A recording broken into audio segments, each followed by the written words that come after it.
নাহমাদুহু ওয়া নুসাল্লি আলা রাসূলিল কারীম। সম্মানিত আশিকে রাসূলেরা, আপনারা আমার সালাম গ্রহণ করুন। আসসালামু আলাইকুম ওয়া রাহমাতুল্লাহি ওয়া বারাকাতুহু।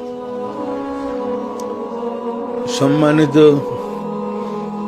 আশিকে রাসূলেরা, আসলে শিক্ষা লাভ করার মূলই হয়েছে চরিত্রবান হওয়া এবং উন্নত ব্যবহার শেখা এবং মানুষের সাথে সুন্দর ব্যবহার করা। শিক্ষার আলো মানুষকে আলোকিত করে, আদর্শ চরিত্রের অধিকারী করে। সৃষ্টির শুরু থেকে শিক্ষা ছিল, তবে সে শিক্ষা ছিল আল্লাহ প্রদত্ত শিক্ষা। আল্লাহ নিজে আদম আলাইহিসসালামকে শিক্ষা দিয়া ফেরেশতার মাঝে সম্মানিত করেছিলেন। ফলে ফেরেশতারা আদমকে সিজদা করতে বাধ্য হয়েছিল। প্রত্যেক যুগে যুগে এই শিক্ষা লাভ করার জন্য আল্লাহ নবী পাঠিয়েছেন, রাসূল পাঠিয়েছেন।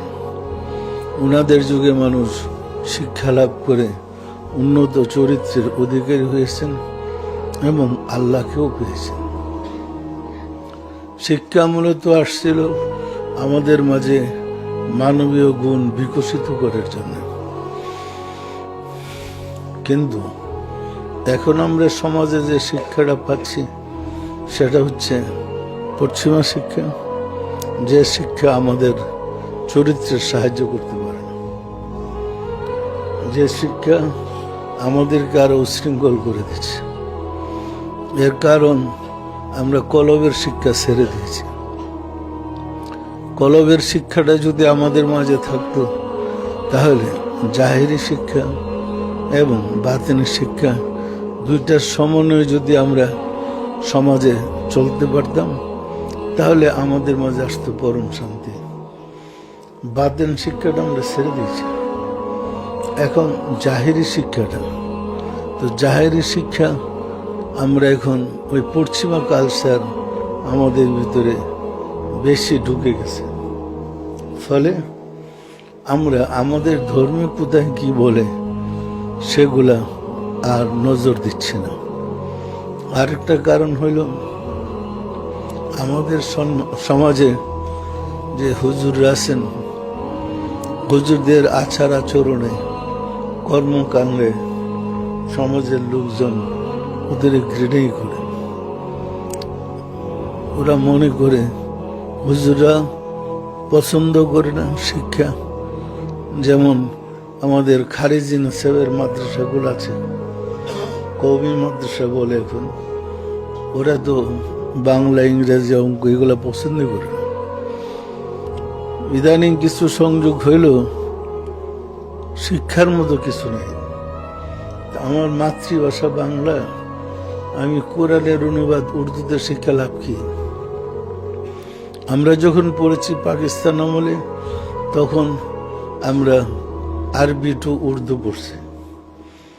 এখন তো স্বাধীন বাংলাদেশে আরবি টু বাংলা হয়েছে। তো শিক্ষাটা যদি আমি কোরআন হাদিস যদি আমার মাতৃভাষায় বুঝতে না পারি, আমার নিজের ভাষায় বুঝতে না পারি, তা আমি এই কোরআন হাদিস পড়ে কি লাভবান হব, কি উপকৃত হব? সুতরাং শিক্ষার প্রয়োজন আছে।